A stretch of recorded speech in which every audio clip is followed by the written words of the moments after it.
Good morning. It is day 6 at USA Swimming Olympic Trials, and this is Deck Pass Live presented by AT&T.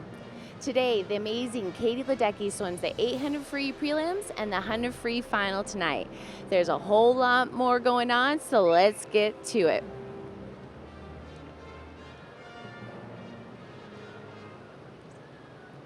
Good morning. It is day 6 here at Olympic Trials. I'm Caitlin Sandino, and we are here with race expert Carolyn Joyce. Carolyn, I like thanks that for being title. here. Yeah, you are my race expert. Speaking of races, last night, a lot of really exciting races. What were your impressions of last night? Last night, so we had day 5 of Olympic trials, and this meet is 8 days. So as much as it's a spectacle for the spectators, for the athletes, I think it's so challenging to keep your head in the game for that many days consistently, day in and day out. But we saw a lot of great performances, people staying focused, some records that we'll talk about later, and some big races, some head-to-head ones tonight. All right, well, let's take a look at all that action. So we started with the men's 200 breast final. That just got the meet started off on an amazing note, like you talked about. A record was set. Yes, men's 200 breaststroke final. We had Kevin Cordes take it out very strong, like he's been doing between prelims, semis, and now finals. We thought we might see a world record out of him, but out of nowhere, last 15 meters, Josh Pernot comes in, big turnover for the win, and our first American record of this meet. A treat for the audience. All right, the women's 100-meter freestyle. Yes, women's 100 free, we have Abby Weitzel. Abby Weitzel out like a rocket. I think we're going to see some really great things tonight out of her, and also for her 50 freestyle later this meet. Amanda Weir, 30 years old, closing in for third place. Moving right along. Yeah. Men's 200-meter backstroke. The men's 200 backstroke, also a really good race. I love seeing these two cowboys go head-to-head. It's something that you know they do in practice day in and day out. And we have Tyler Clary in the mix in third place heading into finals. I talked to his parents last night. You know, it's going to be his third final swim of the meet, hasn't qualified yet. All right, women's 200-meter butterfly, one of my favorite races, one of the most grueling ones out there. Absolutely. Something I've actually never done as a 200 fly. So Camille Adams swam her own race just like the veteran that she is, took it out calm, cool, and collected, brought it home with that closing speed that she's known for. 100% reminiscent of that swim 4 years ago, doubling up as the champion yet again and punching her ticket. All right, the men's 100-meter freestyle, this was one of my favorite races that we got to watch last night. This was a great race. I was going to say bananas. Yes, it really was. We had Nathan Adrian, our heavy favorite, take the win. And we had some great speed shown from Anthony Irvin. Definitely. He really went for it. The oldest swimmer in this meet at 35 years old now punches his ticket for his third Olympic Games. I loved all the emotion that we saw from these guys last night. It was truly just so energetic, passionate. It was a really fun race to watch, but it was really fun to see the reaction after the race, how legitimately pumped up they are. Yeah, Caleb Dressel right there. You can tell he's getting emotional. His Anthony first Irvin Olympic makes team. His third Olympic team. Yeah. And they said his first one was 16 years ago. That was a long time. Yeah, so that'll be a really good relay, very strong relay. All right, men's 200 IM. It was just the semifinals, but it was still just as exciting. Men's 200 IM, watch both of these guys as they bring it home. I think they put together good races, but each of them shut it down, I would say, in the last 15 meters. Michael, maybe a little bit more so, you see that? Maybe a little bit more so than Ryan. And Michael even talks about how he knows they're both going to really push it tomorrow night. Here we have Ryan. The groin injury that he suffered from earlier this meet, obviously not affecting him. There he is swimming his breaststroke leg. And, you know, that they're going to put on a show. Yeah, They've been doing I was really it for years. impressed with that race. Everybody's been talking about this injury. How's his breaststroke leg going to be? I thought he looked great. We catch up a little bit later in the show with him and David Marsh, and they kind of talk about this injury that he's trying to nurse, and he needs to follow the doctor's orders. So tonight, obviously going to be a very exciting race. The first time that we're going to see the Phelps versus Lochte. Obviously, a lot of fans are getting excited for that race. But before we get to that, I just want to kind of touch on what we said about Anthony Irvin, Camille Adams, seeing so much emotion last night. So I had the honor of getting to interview the Olympians after they qualify. Camille Adams, her response was so heartfelt, and when she looked into the camera and says, "I'm Camille Adams, I'm a 2016 Rio Olympian," she literally got choked up, like just tears, and the whole audience is like, oh, like everybody wanted to start crying. And then you get Anthony Irvin. So Tony gets on the mic, and a character, right? I said, so Tony, third Olympics, first one was 16 years ago. You know, where do you keep finding the speed? He just takes the mic out of my hand. He's like, well, it all started 8 years ago. And he just gets into this passionate story and about inspiring the next generation. And if I can't do it, who will? And the crowd just goes crazy. So last night, it was just so priceless to see all these raw emotions on the pool deck. So, obviously, raw emotions. Let's get back to the men's 200 IM with Lochte versus Phelps. Here's what they have to say about the race. I've been racing against him in this event since like 2003, so he's a tough competitor, and I just love racing against him because it's a challenge. During the big meets, we have great races, and we're right there with each other tomorrow. The middle of the pool, probably a couple tenths apart, and it's going to be good. We're going to be out and probably step on the gas a little bit more than we have in the past. And I think it's one of the greatest rivalries in sports. Me and him, just from what we've both done in the sport of swimming. So even if he is hurt, I don't think he's going to let anything be an excuse. Him and I together, we've had a pretty decent rivalry back and forth, and we've been able to really push each other, so I would expect that tomorrow. All right, Carolyn. I like that. Who's your money on, Phelps or Lochte?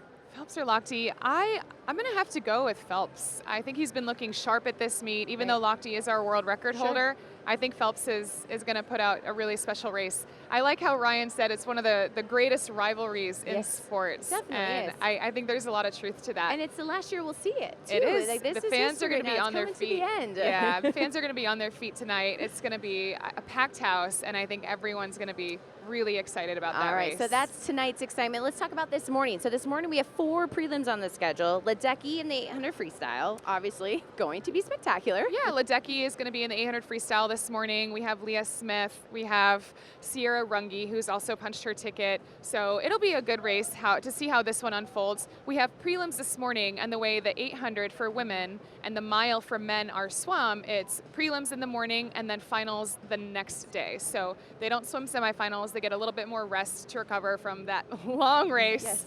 So it'll be a good final tomorrow night. And we have that 100 butterfly. Phelps and Lochte swimming this, or who do we have in the 100 fly? 100 fly, we're going to see Phelps out there. We're going to see Tom Shields. Tom Shields, who finished second in the 200 butterfly. Right. And Tom actually made a great surge at the end of his race. Definitely. So he's actually beat Michael head-to-head at some point within the last couple years. He is not afraid of the king. Good. So it'll be good to see that one unfold. All right, women's 200 backstroke.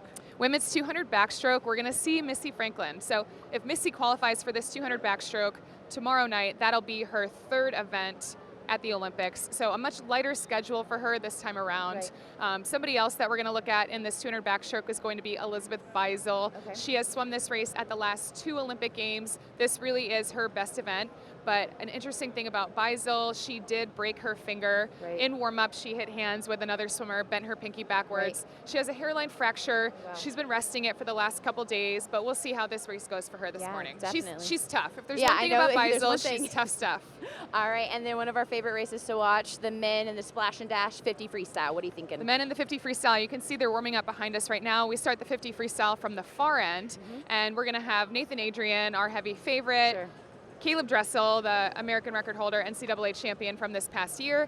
But Anthony Irvin, Let's get back to our Anthony. old guy, 35 years old, Anthony Irvin, and all of the 100 freestyles that he swam from prelims to semifinals to finals showed incredible early speed. Right. So that's going to be, you know how that race goes though. Yeah. It's blink and it's over. Right. And one thing goes wrong, it Done. can kind of affect your whole race. So I think it's between those two, between Dressel and Irvin, it's going to be who puts together the most perfect race. I ran into one of the trainers for Anthony, and they were saying that they've been really trying to work on his start, because that's something that Anthony has definitely suffered from in the past, is a little bit of a weaker start. Yeah. So let's keep our eyes and see if his start has improved. since- Yeah, if you remember finals of the Olympics 4 years ago, Anthony had the slowest start of the entire field. I think he finished around 6th place. An argument could have been made that he would have been a Start. medal contender had his start improved. And he's been around the block, he's done it all. Yeah. I definitely don't count him out in this 50. All right, well, day 6, a lot to look forward to. Carolyn, thank you for joining us. My pleasure. All right, let's move things a little to the lighter side. When you're coming up through age group swimming, there's a lot of free time at meets. So how you pass the time is important. Let's see what some of our national team members have to say.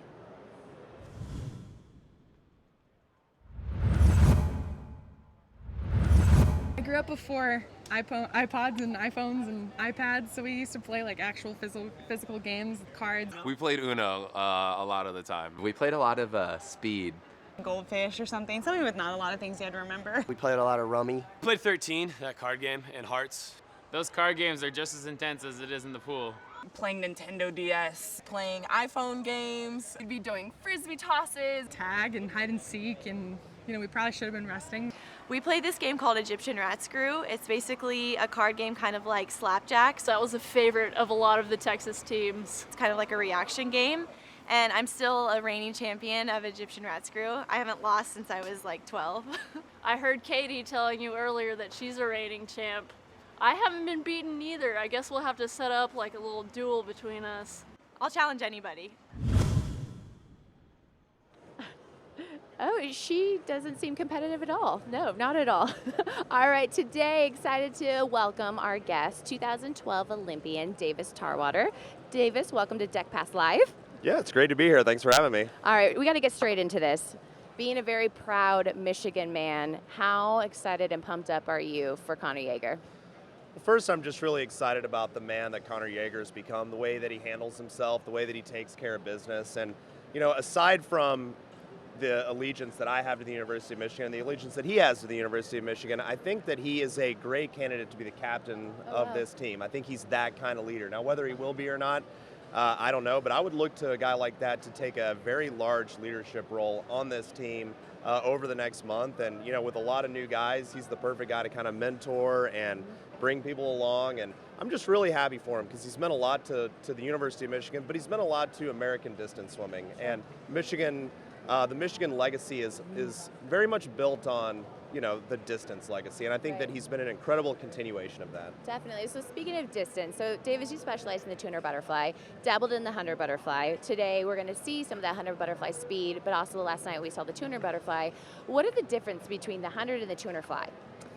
It's kind of a lot, right? Yeah, it is kind of a lot, and you definitely have some guys that can step into both races pretty effectively. I mean, I look at a guy like Tom Shields. Right. Tom Shields has the ability to swim both races extremely well at an extremely high level, and I think he's going to have a great swim tonight. You saw that front end speed in the 200 fly.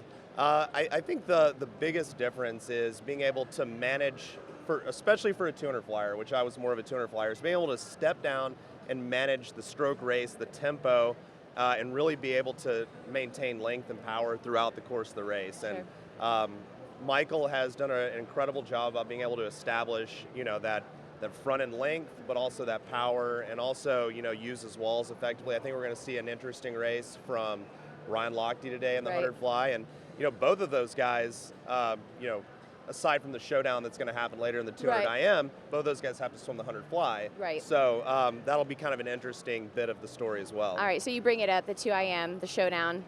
Who's your money on? I think I am so excited. This is such a classic, this is such a classic matchup. And what I like about it is I think both of these guys have had their own sort of, I wouldn't say blips of confidence, right? but like Ryan had, he's had to work through some things this week. Of course. Right? And I think Michael has shown a lot of confidence, but we haven't seen much of him other than the 200 fly. Sure. But I think that neither of these guys are scared of each other. Nope. Neither of these guys are scared of this race. Right. They are both in incredible shape and ready to go. You have to say something. Say it. I'm going. Let's see. There's one Oh guy's my the world gosh, record holder. One, I don't know. Oh, Davis, you're I killing like both us. of these guys. I like both of these guys. Come on. Okay. 5, 4, I'll 3, say Lochte. 2. Oh. I'll say Lochte in a close Ooh, race. Ooh, I'll say Lochte. You heard it and listen, first. listen. If Michael's watching, which I know you're not, I'm offended. well, he said he's warming up. Why he's not watching the Keep it together, Tarwater. Yeah, if I think Lochte just maybe I'm feeling it. Okay. And I'm better, you don't have to justify yourself. You're good. I like Phelps. Okay, we're done. Next question. friends, Stop it. but Shh, hey, go quiet. Hey. All right. So let's get serious. You swim in 4 Olympic trials, correct? or five, four? Four Olympic trials. That's a lot of Olympic trials. Yeah. And I don't want to bring it up, but I know you have some not so awesome trials. But then you have when, yes, that happened. Talk us through, you know, the highs and the lows of this event, this meet, how you overcome those obstacles, because there are going to be people that are leaving with third places or leaving with fourth places. You know, we saw Caitlin Leverance that got third by 5/100ths of a second. I mean, talk us through that emotional obstacle to overcome, and then how it makes it so much more bittersweet when you do qualify for the team. Yeah, and specifically with Caitlin Leverance, that was tough to watch. It was. You saw the emotion immediately. She is such a great human being and is such a great person, and my heart goes out to her, and I'm just so happy that she has had an Olympic experience. Exactly. You know, for me, the hardest part about this meet is the finality of it. You know, I mean, in other sports, you come back, you have the opportunity to do it again next year. Sure. You know, we didn't make it to the Super Bowl, we're going to do it again next year. You know, Steph Curry's going to come back and he's going to try to win next year. Right. There's a finality about this meet. You know, the every 4 years part of it, you know, you put so much of your heart and soul into it, and then you step in, and there's just that added pressure. I mean, the Olympics was so much easier. I mean, I'm sure you probably feel the same way. The trials is the hard. You know, the Olympics are so much easier. So, you know, my story luckily had a happy ending. Definitely. And it didn't happen the way that I thought it was going to happen. Right. But I'm really just honored to have represented my country at an Olympics, and I'm just so impressed with the job that Omaha does, and coming back and stepping into this environment. Right. You know, I thought for a minute, you know, maybe I wouldn't like it. You know, maybe there'd be some like bad moments. You know, right. I'd have bad memories. And you know what? This is such a great place. This really is such a special meet, and they do such a great job. I've loved being here, and so I'm just so excited to see how this meet unfolds and see you know, some of the veterans continue to work through and get on this team, and love seeing the new faces as well. All right, before we go, like we said, proud Michigan man. You can't think Michigan without thinking John Urbanchek. Somebody that we are so fond of, so many special moments that we've shared with him, but you have one of the best Urbanchek impressions. Can you take us out on one of your Urbies? Okay. Everyone, thank you for tuning in to my very special buddy Davis Tarwater's show in the morning of Omaha Day 6 Olympic Trials. Thank you, Davis. All right, Caitlin, pull it together. For you future swimmers out there, one of the most interesting segments of our show has been Take Your Mark, our technical look at swimming. In today's installment, we focus on the freestyle kick. Here's Russell Mark. Take your mark. Just like the recovery, the best freestyle kick can be easily misconstrued. Demonstrated here well by Maxime Rooney, last year's national champion in the 200 free and expected to be very competitive in the 100 and 200 free at this Olympic trials. A great kick starts with the knees bending forward. Great kickers like Maxime throw water downward off the toes and allow the leg to fully extend at a downward angle. Not so good kickers, on the other hand, the feet stay higher and instead slide across the water to different degrees. All of our Olympians are among the best kickers in the country too, and this is the technique they all exhibit. Always a blast to hear from you. All right, let's head over to Twitter and see what our friends with #DeckPassLive have to say. So we have Jeff Lewis, who has been watching all week from New York and wants to give a shout out to all the great swimmers. Thanks, Jeff. We appreciate you tuning in. Anna Saunders says hi from Kentucky and good luck to everybody. Jill Ango from Lake Forest, California says she loves starting her morning with Deck Pass Live. Thank you so much for starting your morning with us, Jill. And Chris V from Colorado says, can you say hi to my son, Braxton? Hey, Braxton. All right, guys, thanks for tweeting us. Keep those tweets coming. We love hearing from you. All right, I think you're really going to like this next piece. We caught up with Dave Marsh from Swim Mac in Charlotte, North Carolina, and he is the women's Olympic head coach and also the coach of Ryan Lochte. We had the chance to listen in on Coach Marsh yesterday during Ryan's workout.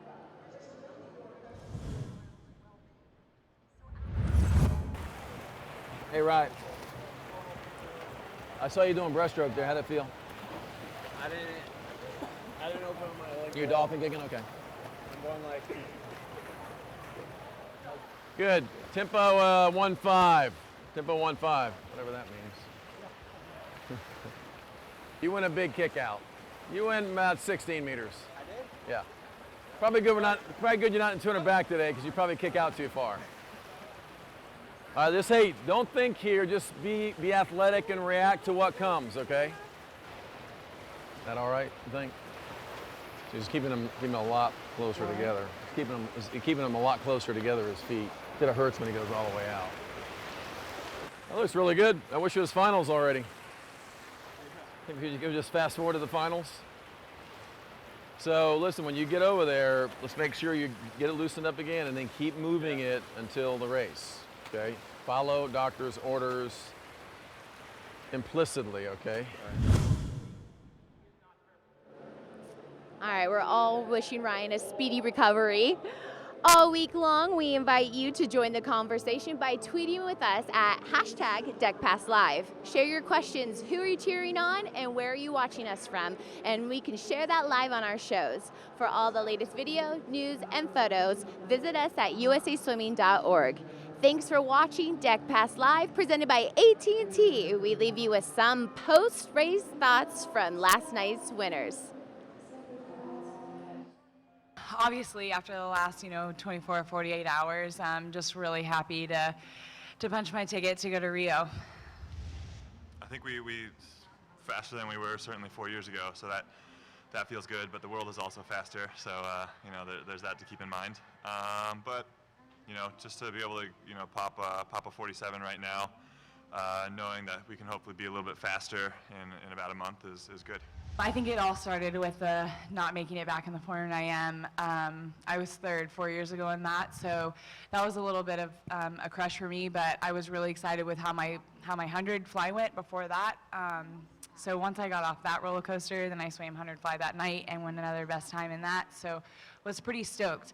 And then led into the prelims and hadn't raced for 2 days, and then obviously with the DQ in the morning was not what I wanted to see, but luckily, like I said earlier this week, I have a great support staff behind me that knew exactly what needed to be done and went back and watched the video review, and there was no question about it. So I'm glad he made the call. I mean, he was doing his job. Yeah, we've gotten real deep pretty fast in that event. I mean, to have 3 guys, 2:08, 1 or better, I mean, you could ask people in 2013 if they thought that was going to happen, and I don't think anyone would have said yes. So yeah, it's pretty cool to see the progression. I guess we're becoming more like England, where we're really good at breaststroke and pretty bad at soccer.